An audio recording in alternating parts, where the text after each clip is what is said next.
Bien, hermanos. Hoy vamos a iniciar una nueva serie. Terminamos la serie de Gálatas. Hoy vamos a iniciar una nueva serie. La serie se titula Cartas de un Padre. Cartas de un Padre. Esta serie va a estar basada en las cartas de Juan. Primera, segunda y tercera de Juan. Vamos a ir estudiando esas cartas. ¿Por qué le puse así a la serie? Juan es uno de los apóstoles, además de Pablo, que escribe mucho hijitos y escribe como un padre a cristianos, ¿ok? Entonces vamos a ir viendo, hermanos, durante esta carta o durante esta serie, cosas que como cristianos debemos tener, ¿ok? El primer tema de hoy lo he llamado panorama, que vamos a ver. No vamos a ver así puntualmente metidos en un verso como lo hemos venido haciendo, exegético. Hoy lo que voy a hacer es darles referencias de esta carta. Cómo, por qué se escribió, en qué tiempo, qué íbamos a ver con el tiempo de la historia. Es importante conocer un poco de historia, porque por esa causa se escribieron muchas cartas. Había problemas en la iglesia. Bien, primera de Juan 5:13.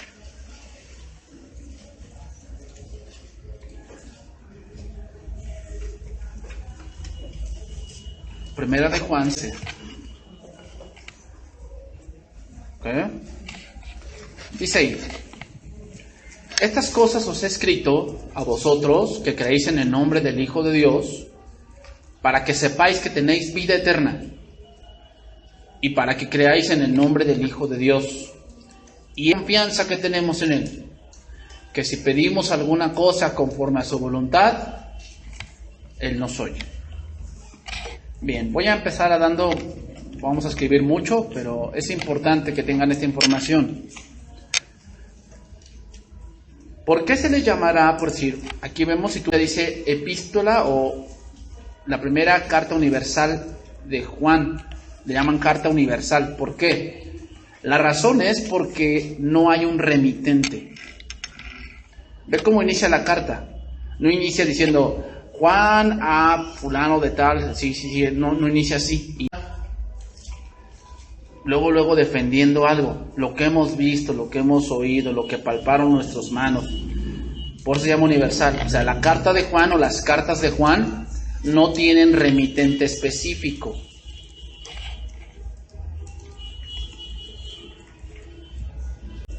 Y las cartas de Juan muestran que hay una intensa relación. Es decir, hay algo muy íntimo entre las personas y el apóstol. Eran muy conocidos. Básicamente podríamos decir, el apóstol pastoreaba esas iglesias.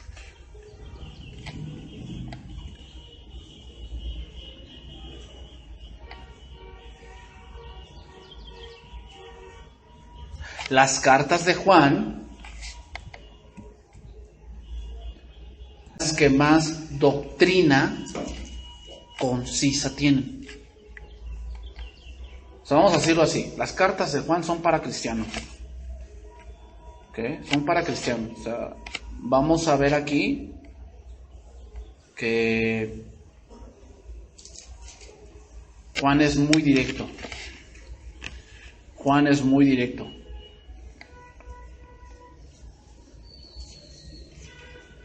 También la doctrina bíblica no es llenarnos de conocimiento, ¿ok? O sea, hay mucha gente que sí sabe de muchas cosas, ha leído muchas cosas, sabe mucha teología, pero nada más la sabe, ¿ok? La verdadera doctrina es vivir en comunión con Dios. Una que sepas mucha letra y otra cosa es que tengas comunión con Dios. Dijo Santiago, ¿no? Aquel que dice que tiene religión pero no refrena su lengua, su religión es vana. O sea, tiene conocimiento pero no vive, no les... Entonces, la teología, hermanos, teología es el estudio de Dios, ¿no? Teos, Dios, logos, tratado, estudio, ¿no? Entonces, la teología no es conocimiento, ¿ok? La teología no es mero conocimiento, sino que es vida en Cristo. Eso es teología.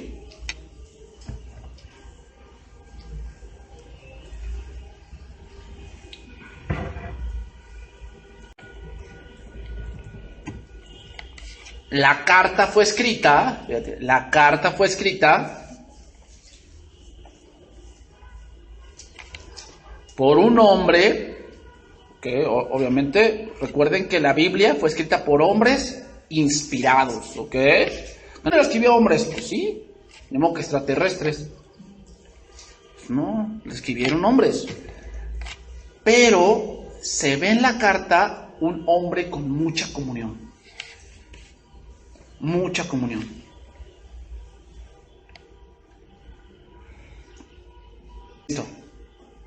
¿Okay? Mucha comunión y que tuvo una estrecha intimidad con Cristo.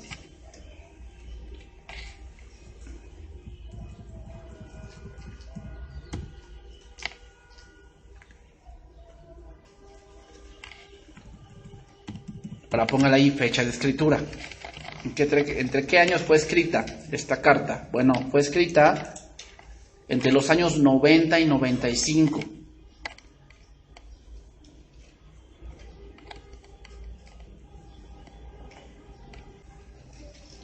Muchos dicen que fue escrita tal vez en Éfeso. ¿Por qué? Porque cuando Juan salió de Patmos, se instaló en Éfeso. Ahí murió el apóstol. Ok, ahora póngale ahí un breve perfil de Juan. ¿Quién fue Juan el Evangelista? No Juan el Bautista, ¿eh? Juan el Evangelista, o en este caso también se le llama el discípulo amado. El discípulo amado. Lo que primeramente podemos decir es que Juan tenía un hermano llamado Jacobo o Santiago, que eran hijos de Zebedeo. Juan era hijo de Zebedeo. Y Cristo les puso el título de hijos del trueno. ¿Por qué? Según los historiadores dicen que Juan tenía un carácter especial. Para aquellos que dicen que no, ni Dios me cae, pues ahí te dejo a Juan como ejemplo. A lo mejor tú también eres hijo del trueno, ¿no? Así con un carácter así bien explosivo, y te pones bien gallardo. Y le llaman a Juan el apóstol del amor. Imagínate. O sea, Dios lo cambió completamente, ¿no? De ser un hombre así iracundo y que demás, lo cambió un hombre de amor. Fíjate, vamos a ver por qué les puso así. Lucas 9:51. Lucas 9:51.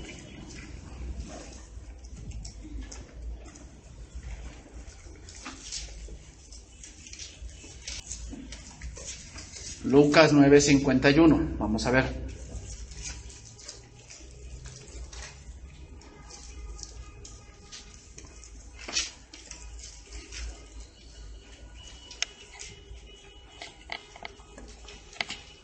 Dice ahí: cuando se cumplió en que él había de ser recibido arriba, afirmó su rostro para ir a Jerusalén. Y envió mensajeros delante de él, los cuales fueron y entraron en una aldea de los samaritanos, para hacerle preparativos. Mas no le recibieron, dice ahí, porque su aspecto era como de ir a Jerusalén. Viendo esto sus discípulos, Jacobo y Juan, están los hijos del trueno, Jacobo y Juan dijeron: Señor, ¿quieres que mandemos que descienda fuego del cielo como hizo Elías y los consuma? Se enojaron, ¿va? ¿Cómo que no recibes a mi maestro? No, ¿cómo? Señor, ¿no quieres que los consumamos ahorita? Y aparte eran samaritanos. ¿Qué concepto tenían los judíos de los samaritanos? Que eran hijos del diablo, leña del infierno. No, pues una vez, Señor, si quieres los consumimos. ¿Se ve cuál amor aquí? Pues él escribe mucho en su carta, vamos a ver mucho la frase: ámense unos a otros. Y siempre, ámense unos a otros. El que no ama no ha conocido a Dios, porque Dios es amor.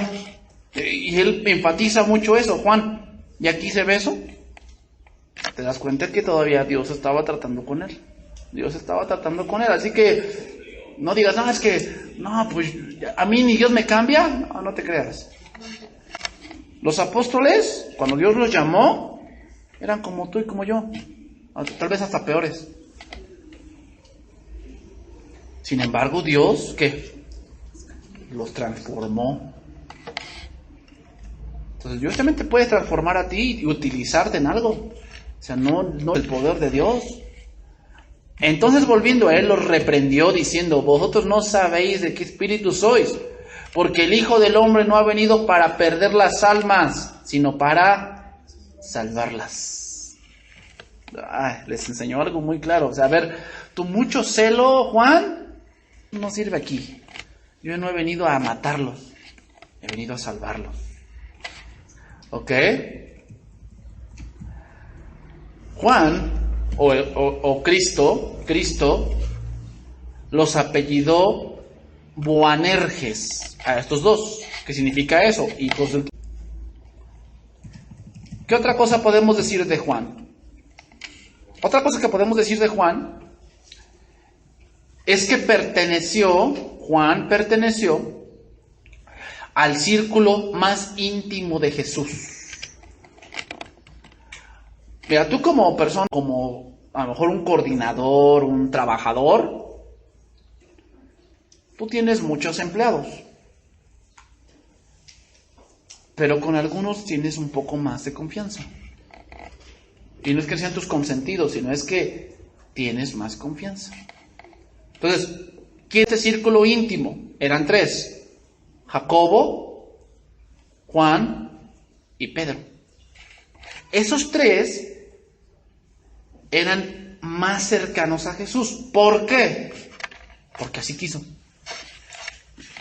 No eran los consentidos de Jesús. A todos los amaba. A Judas, lo amaba.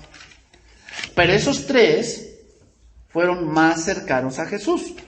Un ejemplo de ello es Mateo 17:1, donde ellos tres estuvieron en la transfiguración, solamente ellos tres: Pedro, Jacobo y Juan. Entonces vamos a ver Mateo 17:1.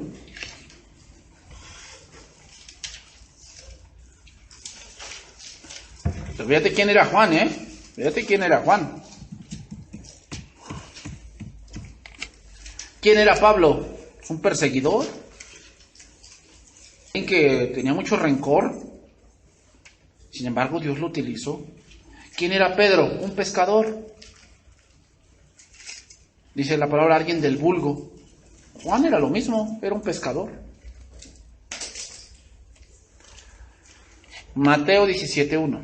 Dice 6. Después, Jesús tomó a Pedro, Jacobo y Juan, su hermano, y los llevó aparte a un monte alto. Cuando hablamos del monte alto, hermanos, aquí, hablamos de ir a la presencia de Dios. No tenemos un canto, déjame subir a tu montaña, no quiere decir que subamos un monte. Hablamos espiritual. Subir a la montaña significa ir a la presencia de Dios. Eso significa. Subir al monte de Dios habla de subir a recibir instrucción, que eso fue lo que hizo Moisés. Se date cuenta de aquí un principio, hermano. Dios no va a bajar, Dios no va a decir de que estás en tu pecado sin querer nada de Dios y que Dios baje. No, tú tienes que subir. Aquel que quiera comunión con Dios tiene que subir a la montaña. Mateo 17:2. Y se transfiguró. Aquí transfigurarse significa cambiar de aspecto, mostrar la naturaleza. Dice aquí que resplandeció su rostro como el sol y sus vestidos se lucieron blancos como la luz. ¿Ok? Pregunta, ¿por qué será que presenció esto Juan? La respuesta es para defender de aquellos que hablaban en contra de Jesús. Por eso escribe esto, primera de Juan 1:1. Uno de los problemas que estaba surgiendo en la iglesia, hermano, era que decían que Jesús en verdad no se había encarnado. Es lo que decían. Decían, no, Jesús es un espíritu. Es un espíritu nada más. Entonces por eso dice Juan 1:1, lo que era desde el principio, lo que hemos oído, lo que hemos visto. ¿Quién lo vio? Juan lo vio, estuvo con él, durmió con él, comió con él. Dice, lo que hemos contemplado y palparon nuestras manos tocante al verbo de vida, porque la vida fue manifestada y la hemos visto y testificamos.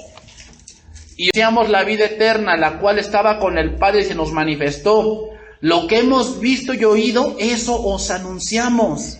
¿Estás viendo? ¿Por qué dice eso? El problema que había en la iglesia. Para que también vosotros tengáis comunión con nosotros. Y nuestra comunión verdaderamente es con el Hijo Jesucristo. Estas cosas os escribimos para que vuestro gozo sea cumplido. Fíjate bien, anota esto. Si hemos tenido una revelación de Dios, en este caso transfiguración, aquí la transfiguración en el contexto significa una revelación a tu vida. Dios se puede manifestar, o sea, tú a veces conoces a Dios a tu manera. Tú a veces conoces a Dios, como dijo Job, de oídas. La transfiguración quiere decir que Dios se muestra a ti de una manera especial y le conoces porque has vivido algo con Dios. Si tú has vivido eso, ¿qué debes hacer? Hablarlas. No me refiero a que voy a decir aquí, a ver, ¿quién tiene un testirrollo acá y pasa aquí? No. Hablarla significa, cuando alguien te diga, ay, no, ¿sabes qué? Yo ya no confío en Dios, muy mal, ahí es cuando tú debes sacar tus experiencias con Dios. Decirle, oye, no, o sea, Dios es bueno. Mira esto y esto y esto y esto y esto. Dios me ha levantado, Dios esto. Ahí es donde debes sacar tus experiencias con Dios. Eso fue lo que hizo Juan. Juan también el cuarto evangelio, que es ¿qué? El evangelio de Juan. Él escribió ese cuarto evangelio. También Juan escribió el libro de Apocalipsis.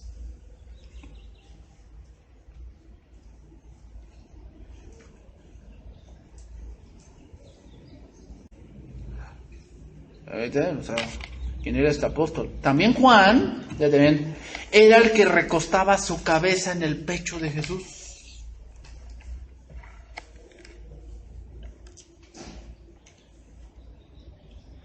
¿Sabes quién hacía eso? Los hijos nada más.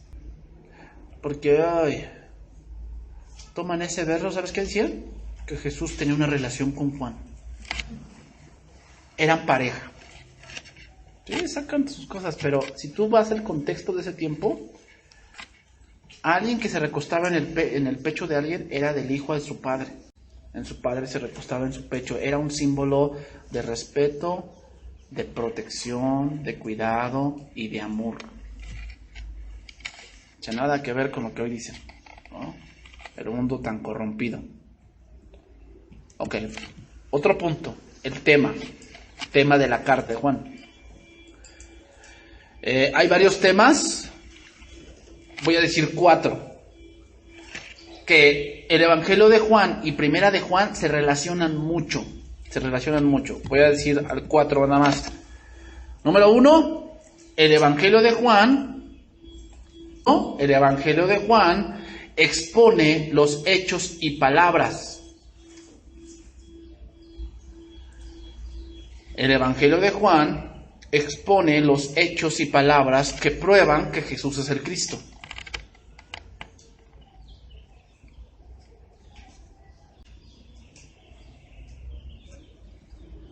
Okay, entonces el Evangelio de Juan expone los hechos y palabras que prueban que Jesús es el Cristo.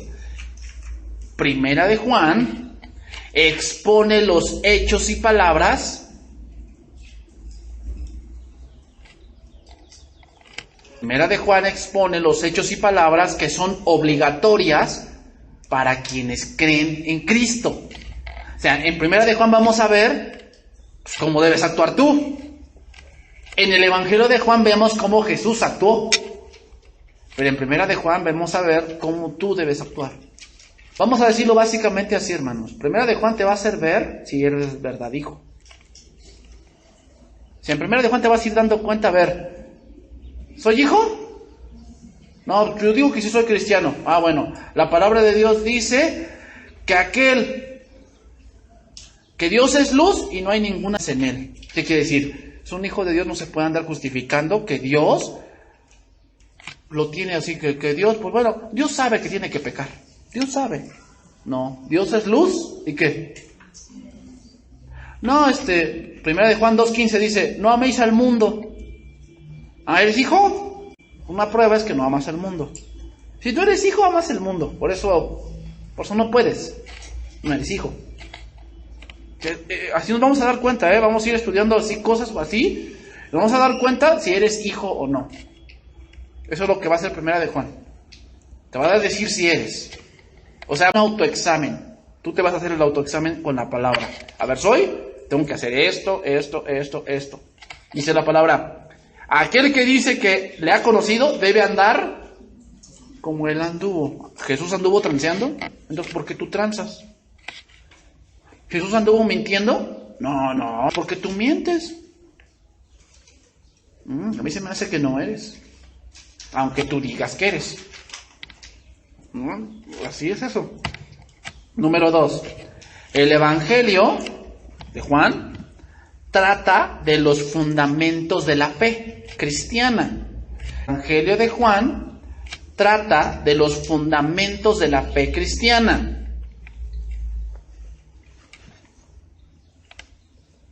¿Qué? Primera de Juan trata de los fundamentos de la cristiana. ¿Ya creíste en Cristo? Cristo es el Hijo de Dios, el Evangelio. Ah, ¿ya creíste? La vida cristiana es esta. Porque hoy se da el caso, hermanos, que la vida cristiana ya cada quien la entiende a su manera. Y los cristianos que se convierten viven como ellos quieren. No, la vida cristiana tiene estándares. Ya tiene una línea trazada. No es como tú quieras vivirla, es como dice. Número 3. El Evangelio se escribió para dar fundamento de la fe. Para dar fundamento de la fe. Que para eso se escribió el Evangelio de Juan. Primera de Juan se escribió para dar fundamento a la salvación. Es una doctrina, hermano, bien puesta, la seguridad de la salvación. O sea, en Cristo estamos seguros, ¿ok? Pero hay otra verdad importante. La Biblia dice que hay que perseverar. Es muy importante. Y eso lo vamos a ver en Primera de Juan. No puede ser, ya creí y nunca te apareces. Nunca sirves, nunca estudias. Pero ya creí. No sé en qué has creído. Porque aquel que persevera. Si no estás perseverando, no eres salvo. No es que perdiste la salvación, es que no la tienes. Pero hoy se da que, no importa. No, pues bueno, anda en pecado, anda con 2 mujeres. Pero bueno, no, es salvo. Dios sabe. Pues yo lo dudo. La Biblia dice que el que es nacido de Dios no practica el pecado. Porque el que practica el pecado es del diablo. Así dice Primera de Juan. ¿Verdad? Hay otro termómetro, O sea, ¿cómo está tu vida de santidad? Número 4. El Evangelio nos conduce al borde de la presencia de Dios. El Evangelio nos conduce al borde de la presencia de Dios. Primera de Juan nos hace sentir dentro de la presencia de Dios. El Evangelio de Juan es el que te trae a la salvación, pero Primera de Juan es, ¿ya estás en la salvación? Así es tu conducta. Debe ser así. Ahora, 4 propósitos que tiene estas cartas. 4 tienen estas cartas. Número 1,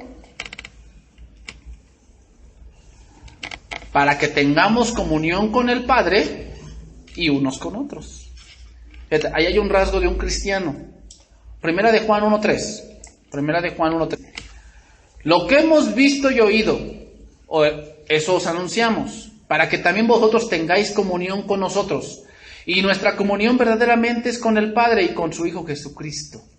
Fíjate bien, el que ha nacido de nuevo, hermanos, quiere convivir con sus hermanos. Convivir. Generalmente hay gente que es muy penosa, sí, hay gente así. Entonces es imposible que como nacidos de nuevo, alcemos barreras. ¿Ok? O sea, un nacido de nuevo, su anhelo es andar en rebaño. No se concibe un cristiano ermitaño. Anda solitario. No, y lo más interesante es que se llevan mejor con los del mundo que con los de la iglesia. Eso habla de tu naturaleza. Eso habla de tu naturaleza. Porque las ovejas siempre andan en rebaño. Nunca vas a ver una oveja sola. Si anda sola, corre el peligro de morirse. Las ovejas siempre andan en rebaño. Si tú no te gusta andar en rebaño, no eres oveja. Porque un rasgo de un hijo de Dios es que tiene comunión. Fíjate bien, si tú no tienes comunión con tus hermanos, eso me dice que tú ni comunión con Dios tienes. Porque el que tiene comunión con el Padre, la tiene con sus hermanos. Si tú no la tienes con tus hermanos, de que te andas alejando y luego te parece que te ponen un cohete, ¿no? Termina y por aquí nadie te vio cómo te fuiste. Eso me habla de cómo está tu comunión con Dios. No necesito allí ir a tu casa a preguntar. Ya sé cómo andas por esas actitudes que haces. Número 2. Para que tengamos plenitud de gozo. Primera de Juan 1:4. Dice ahí: estas cosas os escribo para que vuestro gozo sea cumplido. ¿A qué se refiere con eso? Vuestro gozo sea cumplido. No significa que no tengamos problemas. No significa eso. Sino que significa que en medio de toda prueba tengo gozo. ¿Que sí que nunca lloro? No, sí, lloramos. Pero eso no te consume. Porque oye, dice 2 Corintios, la tristeza del mundo produce muerte. O sea, por eso los jóvenes se suicidan. Tienen una tristeza tan profunda, piensan que a nadie le importan y se matan. Esa es la tristeza del mundo. La tristeza en Dios, ¿qué hace? Edifica. Entonces tenemos gozo, quiere decir, lloras sí, pero confías. Recuerden, hermanos, que las pruebas son indispensables para nuestra formación. Recuerden eso, Quieras o no, las pruebas no las puedes evitar. Algo necesario. Algo necesario. Número 3. Para no caer en pecado. Otro propósito, el tercer propósito es para no caer en pecado. ¿Qué significa esto? No significa que ya nunca más pequemos. Eso es imposible. Claro que pecamos todavía. Claro que fallamos todavía. Lo que significa es que no practicamos el pecado. Primera de Juan 2:1. Primera de Juan 2:1. Dice ahí: hijitos míos, estas cosas os escribo para que no pequéis. Y alguno hubiere pecado, ahí alguno significa no que esté practicando algo, sino que pues cayó por su naturaleza humana. Ahora sí, abogado tenemos para con el Padre, a Jesucristo, el justo. ¿Ok? Entonces quiere decir, no quiere decir que no pequemos ya nunca más. No, obviamente que no. Pero sí significa que la vida de un cristiano no se identifica por pecar.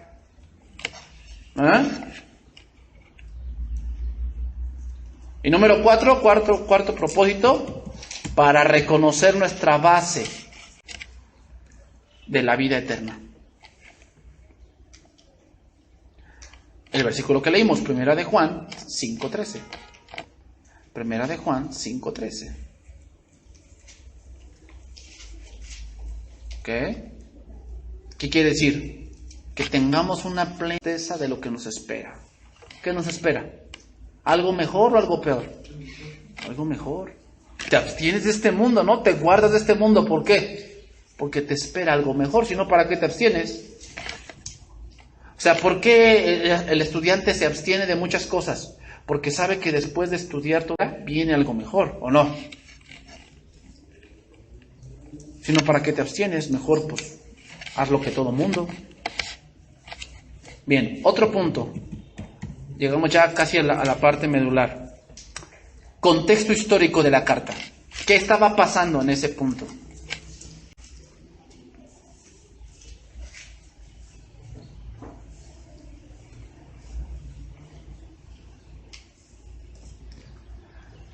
La iglesia ya no estaba siendo perseguida. La iglesia ya no estaba siendo perseguida. Y esto estaba provocando, hermanos, que vieran la santidad como algo aburrido.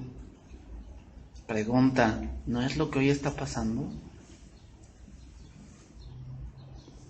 Que hoy los cristianos ven la santidad como algo aburrido.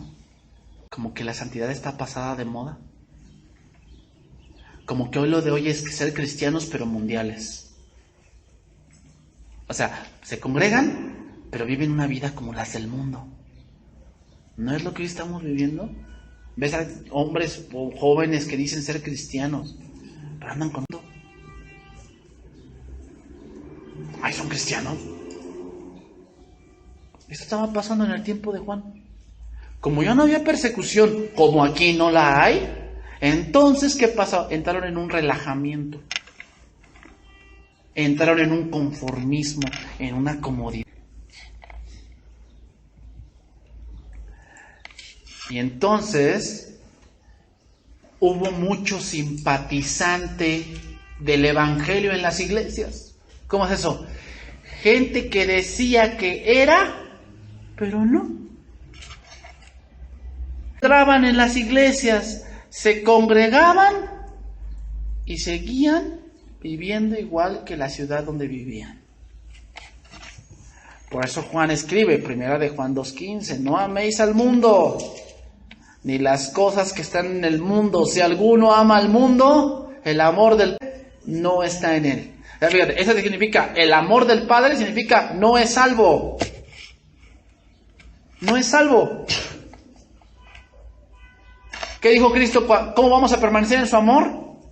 Si guardamos sus mandamientos. Aquel que no guarda los mandamientos de Dios, ama al mundo. Aquel que ama al mundo, ahí está el termómetro, ¿Amas al mundo? Las cosas que están en el mundo, o sea, tu coche, tu casa, tus bienes materiales, algunas personas ahí que no aman a Dios. ¿Amas eso? ¿Más que a Dios? No eres cristiano. Así tú eres cristiano. Analiza tu corazón. Si eres.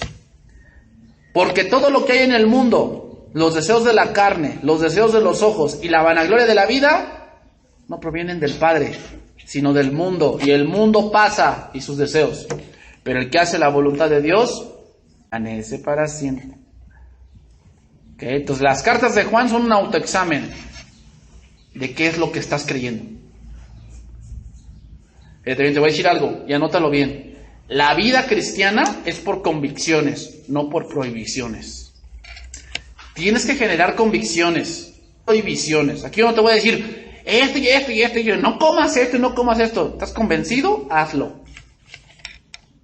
Pero no por prohibiciones, que es lo que hoy se maneja.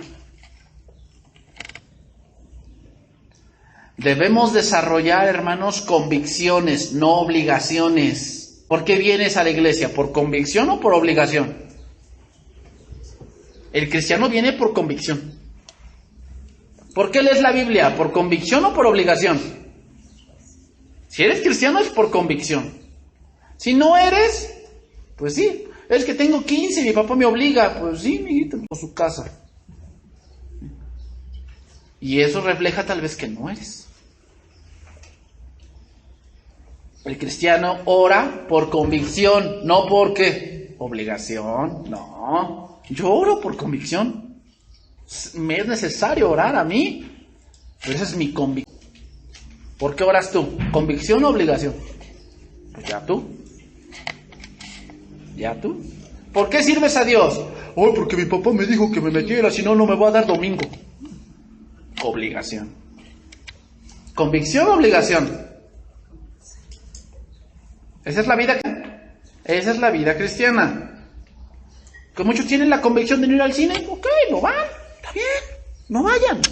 Muchos tienen la convicción de no comer cerdo, está bien, eso es tu convicción. Pero yo no te voy a prohibir.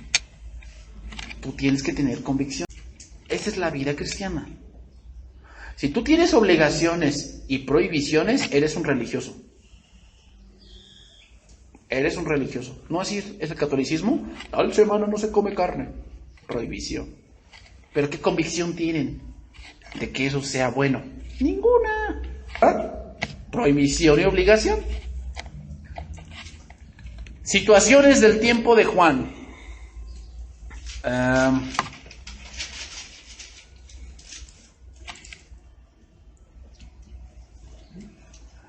Algunas cosas que había aquí.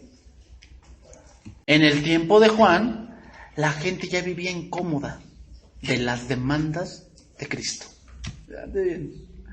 La gente en el tiempo de Juan ya vivía incómoda. Y una de las cosas que les incomodaba era guardarse del pecado. Pregunta, ¿no pasa hoy?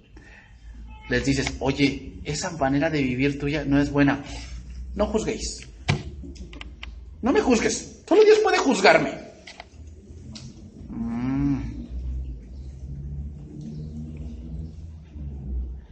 Y lo que antes les parecía un desafío, la santidad, ahora parecía una carga. Eso estaba pasando en los tiempos de Juan. Pregunta, ¿no pasa hoy? Sí. Ahora ya no es un desafío.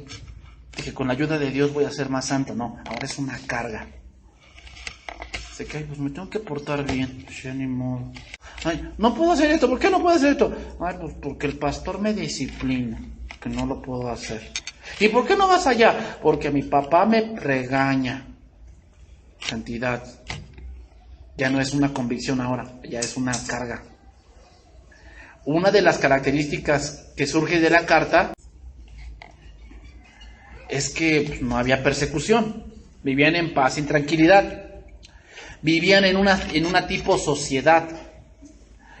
Pero con esta calma, dentro de la iglesia habían entrado falsos maestros. ¿Cuál es el mayor problema, el mayor peligro de la iglesia? No son los de afuera, los mismos de adentro. Es el mayor problema. O sea, ya no había problema de los de afuera, ya no eran perseguidos. ¿Pero sabes cuál era el mayor problema? Los de adentro. 2 Timoteo 3.1 dice esto. 2 Timoteo 3.1. También debes saber esto, que en los postreros días, ¿cuáles son los postreros días? Los tiempos finales. Estos que estamos viviendo, vendrán tiempos peligrosos, porque habrá hombres amadores de sí mismos, avaros, vanagloriosos, soberbios, blasfemos, desobedientes a los padres, ingratos, sin afecto natural, implacables, calumniadores, intemperantes, crueles, aborrecedores de lo bueno, traidores, impetuosos, infatuados, amadores de los deleites más que de Dios, que tendrán apariencia de piedad, pero negarán la eficacia de ella. Claro, a los tales, apártate. Pero ¿qué pasó hoy con la iglesia? Son a los que más reciben. Llena el Foro Sol, no sé, ¿cómo no? Lo vamos a recibir, ven en casa, hermano. Cuando son crueles, traidores, impetuosos, ya tuvo divorcios y aún así los reciben en la iglesia como verdaderos ungidos de Dios. Por lo tanto, es evidente, a la luz del contenido de la carta de Juan, que había cierta actividad por parte de los falsos que se habían separado de la comunidad. En la carta de Juan 2:18. Había gente que había estado dentro de la iglesia y que ahora se había separado y trataban de engañar a la iglesia. Fíjate nada más. Entonces ya no había persecución, pero había un peligro interno. Había una actividad muy fuerte de falsos maestros. Al parecer eran un grupo de profetas falsos que creían tener conocimientos superiores a los cristianos ordinarios. Fíjate bien nada más. Son aquellas gentes que piensan que no, eso ya me lo sé. Lo que el pastor predica ya me lo sé. Y piensan que tienen un conocimiento más y siempre engañar a la gente. Mira lo que dice: hijitos, 2:18 de Primera de Juan. Ya es el último tiempo. Y según vosotros oísteis que el anticristo viene. Sí, ahora han surgido muchos anticristos. ¿Quién es un anticristo? Alguien que va en contra de la doctrina de Cristo. Alguien que te dice, no, sí, la Biblia, pienso. Ah, ¿tú piensas? ¿Qué piensas?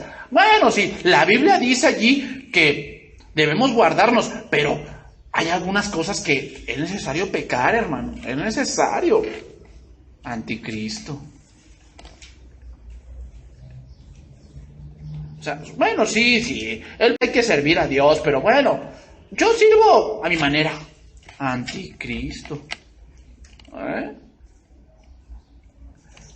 Por esto conocemos que es el último tiempo. Salieron de nosotros. Es lo que dice. ¿De dónde estaban esos hombres falsos? Dentro de la iglesia. Dentro de la iglesia. Pero no eran. Salieron de nosotros, pero no eran de nosotros. Porque si hubiesen sido de nosotros, ¿qué dice ahí? Habían permanecido. O sea, alguien que tiene la salvación permanece. Alguien que tú dices, no, estuvo un tiempo en la iglesia, después en el mundo, ese nunca fue. Ahí lo dice, ¿eh? No lo digo yo, ahí lo dice. Si hubieran sido de nosotros, hubieran ¿qué? Permanecido. Así que quítate la idea de que se fue a tomar sueño sabático en el mundo, ya hará. Se fue al mundo porque es de allá. Porque un verdadero hijo de Dios permanece. Pero salieron de nosotros para que se manifiesten que no todos son de nosotros. O sea, tú vas a ver mucha gente aquí, que luego viene un domingo y después ya nunca más los vuelves a ver y lo ves allá en el mundo haciendo sus trácalas. Aunque vino acá, no es de acá. Eso grábatelo, Porque, se reúnen en casa de oración. Y, no, qué malo. Si supiera el pastor, luego me dicen, fíjate al hermano, ¿cuál? Ese no es. ¿Por qué le llamas hermano? ¿No? ¿Porque vino una vez acá? No todo el que me dice Señor, Señor. Versículo número 20. Pero vosotros tenéis la unción del Santo y conocéis todas las cosas. ¿Por qué?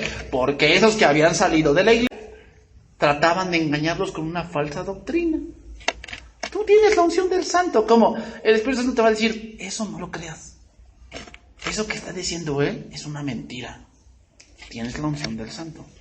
Así que cuando te quieran decir, a ver, Dios me está diciendo que hoy le voy a dar como Elías, porción de mi espíritu. Ese es un falso. Porque tienes la unción del Santo. Ya tienes la unción del Santo. No requieres que te voy a dar una doble porción. ¿Qué es eso? Eso es un falso. Tú ya tienes la unción. Sí. No os he escrito como si ignoraseis la verdad, sino porque la conocéis y porque ninguna mentira procede de la verdad. O sea, eso que dicen ellos no viene de Dios.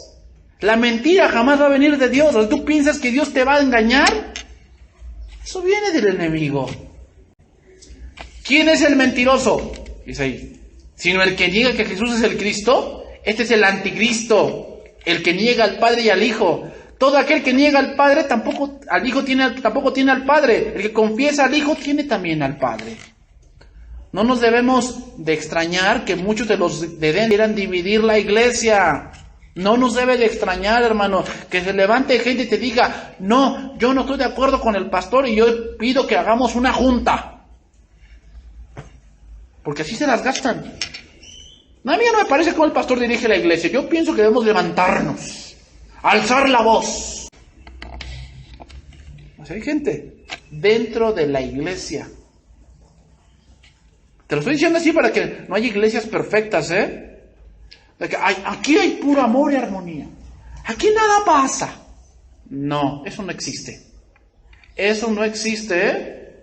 Porque muchos en la iglesia, ¿por qué? Es que aquí nadie me comprende. Dicen que aman y no aman.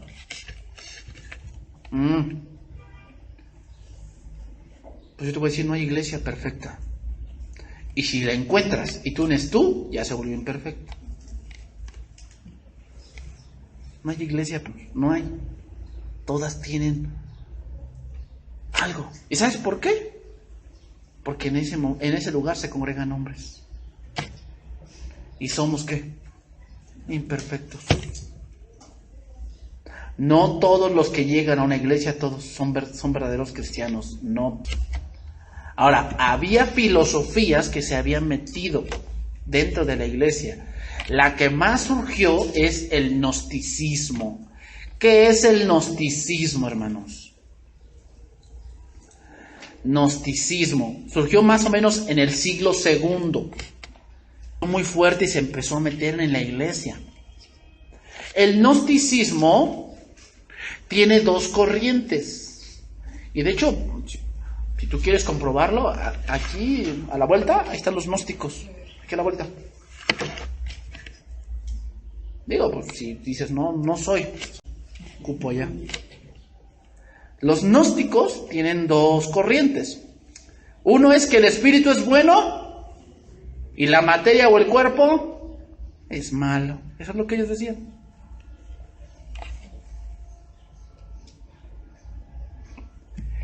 Estos gnósticos presumían tener un conocimiento superior a las escrituras. Fíjate nada más. Son aquellos que dicen, Dios me dio una revelación poderosísima. ¿En qué versículo? No, Dios me la dio a mí. Dios me la dio. No. Es gnóstico ese hombre. Entonces, ellos decían que el mal y la perdición estaban ligados a la materia, mientras que lo divino pertenecían a lo espiritual. Por lo tanto, los gnósticos veían necesario pecar. ¿Cómo ves? Por eso dijo Juan, el que practica el pecado es del diablo. ¿Por qué? Porque los gnósticos decían que era algo necesario pecar, porque así glorificabas a Dios. ¿Cómo ves? Ay. Por eso decían ellos, que no podía existir salvación alguna en la materia. Entonces decían ellos que el hombre debía buscar unidad en su corazón para así poder ser salvos. Ay.